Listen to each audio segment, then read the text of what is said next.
10, 9, 8, 7, 6, 5, 4, 3, 2, 1, 0. Plus 5 seconds. अस्सलामुअलैकुम dear viewers, क्या आप जानते हैं कि इसरो जो कि इंडियन स्पेस रिसर्च ऑर्गेनाइजेशन का मुखफ़फ़ है, ये इसरो पिछले 15 सालों से चांद पर 14 दिन रहने के लिए दिन रात क्यों मेहनत कर रहा है? क्या कभी आपने सोचा है कि इंडिया जो चंद्रयान 3 पर इतना पैसा खर्च कर रहा है, इतना पैसा तो पाकिस्तान IMF से भी नहीं लेता जितना पैसा इंडिया चंद्रयान 3 पर लगा रहा है। आखिर इंडिया ये सब कुछ क्यों कर रहा है? इससे क्या मिलेगा इतना पैसा खर्च करके? क्या आपने कभी सोचा कि इंडिया अब पाकिस्तान को छोड़कर चाइना को अपना दुश्मन क्यों मानता है? एक पाकिस्तानी होने के नाते शायद हमने ये भी नहीं सोचा कि आखिर चंद्रयान मिशन की शुरुआत कैसे हुई और इंडिया समेत दुनिया भर में इसकी तारीफें क्यों हो रही हैं और हम पाकिस्तानी इस स्पेस वॉर में कहाँ खड़े हैं।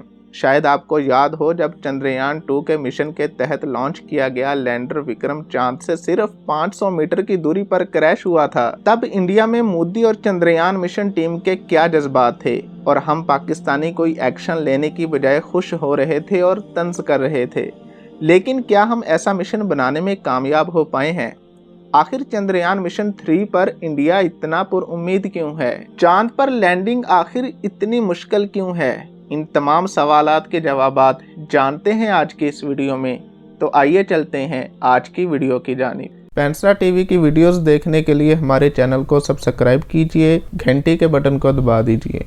डियर व्यूवर्स, 14 जुलाई 2023 दोपहर 2:35 पर चंद्रयान 3 को लॉन्च किया गया, जिसका वजन 3900 किलोग्राम है और ये 23 अगस्त को शाम 5:47 पर चांद पर लैंड करेगा। लेकिन नाजरीन, ज़रा पीछे चलिए। ये बात है 7 सितंबर 2019 की, जब रात के 1:40 पर लैंडर विक्रम चांद पर उतरने ही वाला था कि चांद की सतह से सिर्फ 500 मीटर ऊपर ही यह विक्रम भी क्रैश हो गया था और ये चंद्रयान 2 मिशन का हिस्सा था। उस वक्त मोदी और लैंडर विक्रम की टीम के तासुरात जो थे वो आपके सामने हैं, लेकिन उन्होंने हिम्मत नहीं हारी। ये 11 साल की मेहनत यूं एक झटके में ज़ाया हो गई। असल में इंडिया ने चांद पर अपना पहला मिशन चंद्रयान 1 22 अक्टूबर 2008 को भेजा था, जो कि नाकाम हुआ। फिर मुसलसल 11 साल की मेहनत के बाद लॉन्च किए जाने वाला चंद्रयान 2 भी क्रैश हो गया।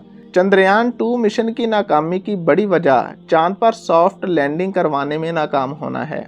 असल में चांद की सतह हमारी ज़मीन की सतह से काफ़ी मुख्तलिफ है। एयरप्लेन को जैसे हम वन वे पर बड़ी आसानी से लैंड करवा लेते हैं, लेकिन चांद पर ऐसा नहीं है। वहाँ की सतह की खदोखाल ज़मीन से मुख्तलिफ है और जब चंद्रयान 2 सॉफ्ट लैंडिंग करने ही वाला था तो उसका राब्ता ज़मीन पर इंडियन टीम से मुनक़ते हो गया।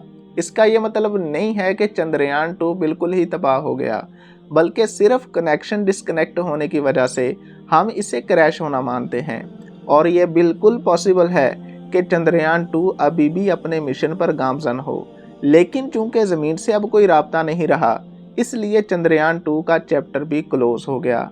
डियर व्यूवर्स, एक बात और ये भी है कि चांद पर GPS जैसा कोई सिस्टम नहीं है, यानी ग्लोबल पोजीशनिंग सिस्टम नहीं है जिससे चंद्रयान 2 का पता लगाया जा सकता। अब जो चंद्रयान 3 को लॉन्च किया गया है, ये चांद के साउथ पोल को टारगेट पर लिए हुए है। मूनग्राफी के एतबार से चांद का साउथ पोल काफ़ी कॉम्प्लिकेटेड है। कहीं पहाड़ हैं तो कहीं कई 100 फीट गहराई है और इसका टेम्परेचर भी -200 डिग्री ग्रेड बताया जाता है। और ऐसी सतह पर चंद्रयान 3 की लैंडिंग करवाना एक इंतहाई मुश्किल काम है। और अगर चंद्रयान 3 इसमें कामयाब हो जाता है तो इंडिया पहला मुल्क होगा जिसने चांद के साउथ पोल को तस्खीर किया होगा।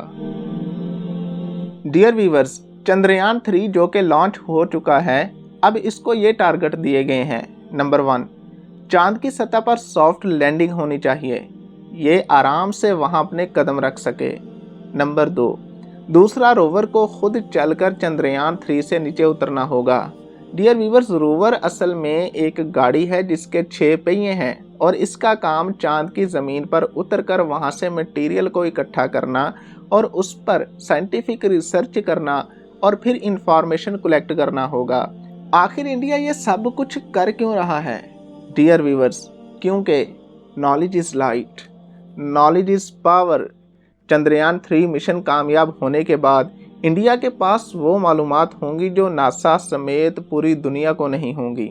और ये जो पेशेन गोइयाँ की जा रही हैं कि चांद पर कीमती धातों के ज़खायर हैं, अगर ऐसा सच हो जाता है तो इंडिया को दुनिया की आंखों में और ऊंचा कर देगा ये mission.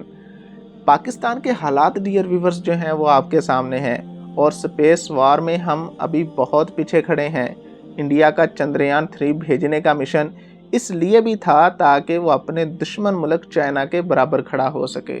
Dear viewers, India Pakistan को तो अब अपना दुश्मन मानता ही नहीं है। पाकिस्तानी करेंसी और इंडियन करेंसी आप गूगल पर चेक कर लें, रिजल्ट आपके सामने होंगे। मुआशी तौर पर पाकिस्तान कहाँ खड़ा है और ये हमारे पाकिस्तानियों के लिए एक लम्हा फिक्रिया है। हमारी स्पार्को एजेंसी को भी एक्शन लेना होगा, बिल्कुल ऐसे ही जैसे हम एटॉमिक पावर बने थे। चांद को मुसख्खर करना अब पाकिस्तान की ज़रूरत बन गया है। इजाज़त दीजिए डियर व्यूवर्स, मिलते हैं नेक्स्ट वीडियो में। अल्लाह हाफिज़।